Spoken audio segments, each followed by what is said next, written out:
എന്ന് നിലകൊള്ളുകയാണ്. രണ്ടാമത്തെ വിഭാഗം ആളുകൾ നമ്മുടെ മദ്രസ കഴിഞ്ഞു പോയ പെൺകുട്ടികളാണ്. നമ്മുടെ മദ്രസ കഴിഞ്ഞു പോയ പെൺകുട്ടികൾ. നിങ്ങൾ ഈ ഇരിക്കുന്ന മുഅല്ലിമീങ്ങളിൽ ഓരോ ആളുകളും സ്വന്തം മഹല്ലിനെ കുറിച്ച് ആലോചിച്ചാൽ ഒരു പെൺകുട്ടി ഒളിച്ചോടി പോകാത്ത ഒരു മഹല്ലിന്റെ കഥ പറയാൻ മലബാറിലെ ആളുകൾക്ക് മലബാറിലെ എന്നല്ല കേരളത്തിലെ മുസ്ലിമീങ്ങൾക്ക് ചുരുക്കം ചില മഹല്ലുകളുടെ പേര് മാത്രമേ പറയാൻ സാധിക്കൂ. അധിക മഹല്ലുകളെയും വളരെ സൂക്ഷ്മമായി പഠനത്തിന് വിധേയമാക്കിയാൽ ഒരു പെൺകുട്ടിയെങ്കിലും ഒളിച്ചോടിപ്പോയതായി കണ്ടെത്താൻ പറ്റും. ടീനേജ് പ്രായത്തിലെ പെൺകുട്ടികൾ നമ്മൾ ആലോചിച്ചതിനപ്പുറം ആലോചിക്കാൻ തുടങ്ങിയിട്ടുണ്ട്.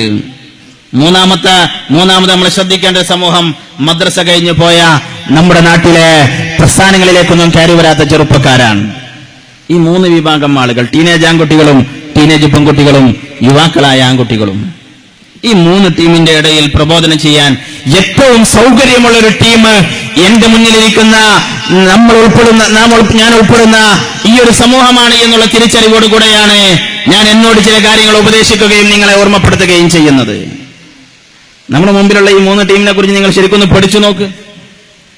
നമ്മുടെ നാട്ടിലെ ടീനേജ് പെൺകുട്ടികളുടെ അവസ്ഥ നമ്മൾ ആലോചിച്ചതിന്റെ എത്രയോ അപ്പുറത്താണ്. കോഴിക്കോട് ജില്ല SKSSF നാട്ടുനന്മ എന്നൊരു പദ്ധതി ആരംഭിച്ച് കോഴിക്കോട് ജില്ലയിലെ പല മഹല്ലുകളിലും വീടുകൂടാന്തരം കയറിയിറങ്ങി ഫീൽഡ് വർക്ക് നടത്തി ഓരോ നാട്ടിലുമുള്ള 8ാം ക്ലാസിന്റെ മുകളിലുള്ള അവിവാഹിതരായ പെൺകുട്ടികളെ വിളിച്ചു വരുത്തി പഠന ക്ലാസ് നടത്താൻ തീരുമാനിച്ചു.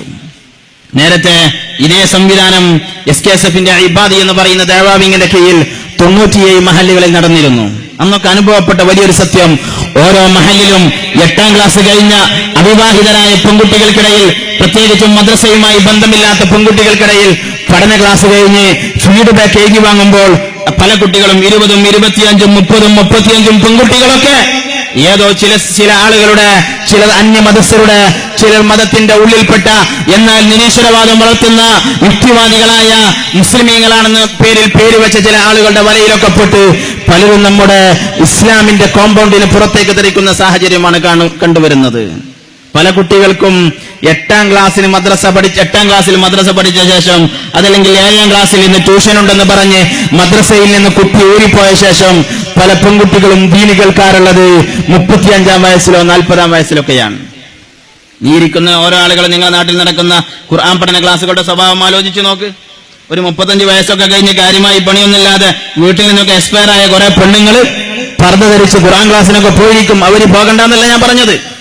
അതേസമയം അവരോട് ഖുർആൻ ക്ലാസ് കഴിഞ്ഞ് പിരിഞ്ഞു പോന്നിട്ട് വീട്ടിലെത്തുമ്പോ എന്താ ഉമ്മ ഇന്ന് കേട്ടതെന്ന് ചോദിച്ചാൽ ഉമ്മാക്ക് പറയാനുണ്ടാവുക ഉസ്താദിന്റെ ദുആ വളരെ ഉഷാറായിരുന്നു എന്ന് മാത്രമായിരിക്കും. അതിൽ അവർക്ക് കിട്ടേണ്ടതൊന്നും കിട്ടിയിട്ടുണ്ടാവില്ല, നിങ്ങൾ പറയാത്തത് കൊണ്ടല്ല. അതേസമയം ഇവരെ തൊട്ടതായൊരു ടീമുണ്ട്, വിവാഹം കഴിഞ്ഞ് കുട്ടികളെ വളർത്തുന്ന ഏറ്റവും അധികം ഒരു പെണ്ണ് ദീനിയായി ജീവിക്കേണ്ട പ്രായത്തിലുള്ള സഹോദരിമാർ. അവർക്ക് ദീനുമായി യാതൊരു ബന്ധമില്ല. അവരെന്നാ ദീന് കേട്ടത്? അവരവസാനം ദീന് കേട്ടത് 7ാം ക്ലാസ് മദ്രസയിൽ താരീഖിന്റെ പിരീഡായിരിക്കും. അത് കഴിഞ്ഞ് അന്ന് ട്യൂഷനി എന്ന് പറഞ്ഞ് ഇറങ്ങിപ്പോന്നിട്ട് 10ഉം 15ഉം കൊല്ലം ദീനുമായി യാതൊരു ബന്ധവുമില്ലാതെ, ദീനിയായ മതപ്രഭാഷണങ്ങൾ കേൾക്കാതെ, ഖുർആൻ ക്ലാസുകളുമായി ബന്ധപ്പെടാതെ അവർ സ്വകാര്യ ലോകത്ത് ജീവിക്കുകയും അതിന്റെ ഇടയിൽ SLC കഴിഞ്ഞ് +2 ഏതോ ക്യാമ്പസിലും, ഡിഗ്രിക്ക് കോയമ്പത്തൂരോ മംഗലാപുരത്തോ കൊച്ചിയിലോ പോയി ഏതെങ്കിലും ക്യാമ്പസിലും, അത് കഴിഞ്ഞ് PhD പൂർത്തിയാക്കണമെന്ന് പറഞ്ഞ് രാത്രി 2 മണിക്ക് പോലും ഹോസ്റ്റലുകൾ അടക്കാത്ത ക്യാമ്പസുകളിലേക്ക് കയറി ചെന്നിട്ടാണ് നമ്മുടെ മക്കൾ പഠിക്കാൻ പോകുന്നത്. ഈ കുട്ടി വൈകേടിലായാൽ അത്ഭുതപ്പെടാനൊന്നുമില്ല, വൈകേടിലായിട്ടില്ലെങ്കിലേ അത്ഭുതപ്പെടാനുള്ളൂ. 10 കൊല്ലവും 8 കൊല്ലവും ദീന് കേൾക്കാതെ ഈമാൻ റീചാർജ് ചെയ്യാൻ സാഹചര്യം ലഭിക്കാത്ത ഒരു പെൺകുട്ടി ഒരു അന്യമതക്കാരന്റെ കൂടെ, അതല്ലെങ്കിൽ മുസ്ലിമായ അള്ളാഹുവിനെ മനസ്സിലാക്കാത്ത ഒരുത്തന്റെ കൂടെ പാതിരാ സമയത്ത് ഇറങ്ങിപ്പോയി എന്ന് കേട്ടാൽ അത്ഭുതപ്പെടാൻ ഒന്നുമില്ല. കാരണം ഈമാൻ റീചാർജ് ചെയ്യാത്തത് കൊണ്ടാണ്. അതുകൊണ്ട് പരിഹാരം നമ്മൾ ചെയ്യേണ്ടത് ടീനേജ് പെൺകുട്ടികൾക്ക് വേണ്ടി മാത്രമുള്ള പഠന സംവിധാനങ്ങൾ നമ്മുടെ മഹല്ലുകളിലും മദ്രസകളിലും നടക്കണം. 8ാം ക്ലാസ് കഴിഞ്ഞാൽ കുട്ടിയെ പിരിച്ചു വിട്ടു, ഞാൻ പഠിപ്പിക്കേണ്ട പോർഷനൊക്കെ തീർന്നിട്ടുണ്ട്, 8ാം ക്ലാസ്സിൽ എക്സാം എഴുതി പാസ്സായിട്ടുണ്ട് എന്ന് പറഞ്ഞ് നിർത്തിവെക്കേണ്ടവനല്ല മദ്രസ മുഅല്ലിമും മദ്രസ മാനേജ്മെന്റും. നമ്മുടെ ഉത്തരവാദിത്തം ഒരു മഹല്ലും ഒരു മദ്രസയും ഒരു നാട്ടിൽ വരുന്നത് ആ നാട്ടിലെ ദീനിയായ ചലനങ്ങളുടെ A to Z നിയന്ത്രിക്കാനാണ്. ഏതെങ്കിലും കുറച്ചു കാലം 8ാം ക്ലാസ് വരെ മദ്രസ പഠിപ്പിച്ച് പിരിച്ചുവിടാനല്ല. മദ്രസയുടെയും മഹല്ല് കമ്മിറ്റിയുടെയും ഉത്തരവാദിത്തം, അവിടെ ജോലി ചെയ്യുന്നവരുടെ ഉത്തരവാദിത്തം ആ പരിസര പ്രദേശത്തെ ദീനിയായ മുഴുവൻ ചലനങ്ങൾക്കും നേതൃത്വം കൊടുക്കലാണ്. അതുകൊണ്ട് ടീനേജ് പ്രായത്തിലുള്ള പെൺകുട്ടികൾക്ക് വേണ്ടി മാത്രം പ്രത്യേക സംവിധാനം നമ്മുടെ മഹല്ലുകളിൽ നടപ്പിലാക്കേണ്ടതുണ്ട്. ആ കുട്ടികളുടെ ഒരു മനഃശാസ്ത്രവും കൂടി സാന്ദർഭികമായി സൂചിപ്പിക്കുകയാണ്. ടീനേജ് കുട്ടികൾ മാത്രമുള്ള സദസ്സിൽ ടീനേജ് കുട്ടി മനസ്സ് തുറന്ന് തെറ്റ് സമ്മതിക്കും. നിങ്ങളുടെ നാട്ടില് ഒരു 8ാം ക്ലാസ് കഴിഞ്ഞ അവിവാഹിതരായ പെൺകുട്ടികളെ മാത്രം വിളിച്ചു വരുത്തി അവർക്ക് ആവശ്യമായ അവരുടെ കൗമാരപ്രായത്തിൽ ശ്രദ്ധിക്കേണ്ട ദീനിയായ ഉപദേശങ്ങൾ നിങ്ങൾ നൽകിയാൽ അവർ തുറന്നു പറയും, ഉസ്താദേ ഞാൻ ഇങ്ങനെ ഒരു പ്രണയത്തിൽപ്പെട്ടു, എന്താ ചെയ്യേണ്ടത്? ഞാൻ ഇങ്ങനെ ഒരു അപകടത്തിലാണ് ഉള്ളത്, എന്താ ചെയ്യേണ്ടത് എന്ന് ചോദിക്കാൻ മുസ്ലിം പെൺകുട്ടികൾ ഉണ്ടാകും. കഴിഞ്ഞ കുറച്ച് ദിവസം മുമ്പ് ഒരു മുസ്ലിം പെൺകുട്ടി ഒരുത്തന്റെ കൂടെ ഒളിച്ചോടാൻ പോവുകയാണ് എന്നറിഞ്ഞപ്പോ ആ കുട്ടി എന്റെ മുഖത്ത് നോക്കി, ആ കുട്ടിയെയുമായി വാപ്പ എന്നെ സമീപിച്ചു. മലപ്പുറം ജില്ലയിലെ ഒരു പ്രദേശത്ത്, ഞാൻ സ്ഥലത്തിന്റെ പേര് പരാമർശിക്കാൻ ഉദ്ദേശിക്കുന്നില്ല, വാപ്പയും മകളുമാണ് എന്റെ സമീപത്തേക്ക് വന്നത്. ആ പ്രദേശത്തുള്ള ഉസ്താദ് ഈ സദസ്സിലുണ്ട് എന്നുള്ള തിരിച്ചറിവോട് കൂടെയാണ് ഞാൻ പറയുന്നത്. ആ സഹോദരി എന്റെ അടുക്കലേക്ക് വന്നിട്ട് ആ സഹോദരി എന്നോട് പറഞ്ഞു, ഈ പ്രശ്നത്തിന്റെ ഞാൻ മറ്റൊരു അന്യമതക്കാരനോടൊപ്പം പ്രണയിച്ച് രജിസ്റ്റർ മാരേജ് കഴിഞ്ഞിട്ടുണ്ട്, പക്ഷെ ഉത്തരവാദി ഞാനല്ല, എന്റെ ഉപ്പയാണ്. ഞാൻ ആ കുട്ടിയോട് ചോദിച്ചു, ഉപ്പ എന്താ ചെയ്തത്? ഉപ്പ പ്രണയിക്കാൻ പോയിട്ടില്ലല്ലോ, നീയല്ല പ്രണയിക്കാൻ പോയത്? ആ കുട്ടി പറഞ്ഞു, എന്റെ ഉപ്പ എന്റെ അടുത്തിരിക്കണം, എന്റെ ഉപ്പാന്റെ മുഖത്ത് നോക്കി എനിക്ക് ചിലതൊക്കെ പറയണം. എഞ്ചിനീയറിംഗ് പഠിക്കാൻ പോയ മുസ്ലിം പെൺകുട്ടി പറയാൻ.